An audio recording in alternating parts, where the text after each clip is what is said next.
भारत के रहने वाले बहुत सारे नागरिकों को अपने कानूनी अधिकार नहीं पता होते हैं, जिसकी वजह से वो करप्शन और धोखेबाजी का शिकार हो जाते हैं।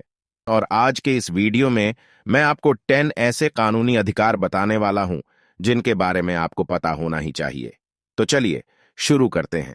अधिकार नंबर 1, भारत में केवल फीमेल पुलिस अधिकारी के पास ही महिलाओं को गिरफ्तार करके थाने ले जाने का अधिकार होता है।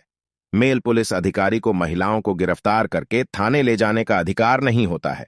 अगर किसी महिला को रात के 6 बजे से लेकर सुबह के 6 बजे के बीच में पुलिस स्टेशन आने के लिए कहा जाए तो उस महिला को यह अधिकार है कि वो पुलिस स्टेशन जाने से मना कर सकती है। अधिकार नंबर 2, इनकम टैक्स अधिकारी हो या फिर कर वसूल करने वाले अधिकारियों के पास आपको गिरफ्तार करने का अधिकार होता है। अगर आपने टैक्स नहीं दिया है तो टीआरओ यानी टैक्स रिकवरी ऑर्गेनाइजेशन के पास आपको गिरफ्तार करने का पूरा अधिकार होता है और उनकी मर्जी से ही आप जेल से छूट सकते हैं। इस रूल को 1961 के इनकम टैक्स एक्ट में मेंशन किया गया है। अधिकार नंबर 3, साइकिल चलाने वालों पर मोटर व्हीकल एक्ट लागू नहीं होता है। अगर आप रोजाना साइकिल चलाते हैं तो आपको मोटर व्हीकल एक्ट के नियमों की चिंता करने की जरूरत नहीं है, क्योंकि मोटर व्हीकल एक्ट के अंदर साइकिल और रिक्शा नहीं आते हैं। अधिकार नंबर 4, भारत में रहने वाले हैं। बहुत सारे लोग लिव इन रिलेशनशिप को कानूनन अपराध मानते हैं। भारतीय कानून के अनुसार लिव इन रिलेशनशिप अवैध नहीं है, यह लीगल है। लेकिन लिव इन रिलेशनशिप में रहने वाले कपल्स को काफी सारी चीजों का ध्यान रखना पड़ता है। अगर लिव इन रिलेशनशिप में बच्चे का जन्म होता है तो उसको माता पिता की प्रॉपर्टी पर पूरा अधिकार होता है।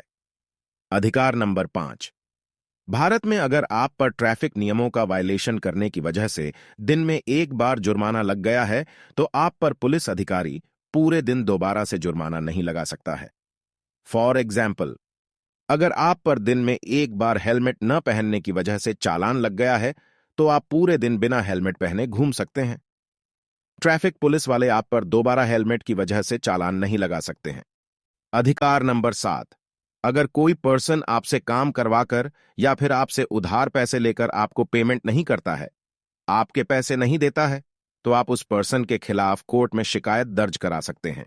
इंडियन एक्ट के अनुसार अगर कोई आपको पेमेंट नहीं दे रहा है तो आप उस पर्सन के खिलाफ कोर्ट में एप्लीकेशन लिखकर मामला दर्ज करवा सकते हैं। यह आपका कानूनी अधिकार होता है। आपके पास उस पर्सन के खिलाफ शिकायत दर्ज करवाने के लिए 3 साल तक का समय होता है, जिससे आपको पैसे लेने होते हैं। फॉर एग्जाम्पल, अगर आपने किसी आदमी को पैसे उधार दिए हैं और वो आपके पैसे नहीं दे रहा है तो आपको पूरे 3 साल का टाइम मिलता है। उस पर केस करने के लिए अगर आप 3 साल तक केस नहीं करते हैं और उसके बाद आप केस करते हैं तो आपको कोई स्ट्रांगली जन बताना होगा, तभी आपका केस अप्रूव किया जाएगा, वरना वो रिजेक्ट कर दिया जाएगा।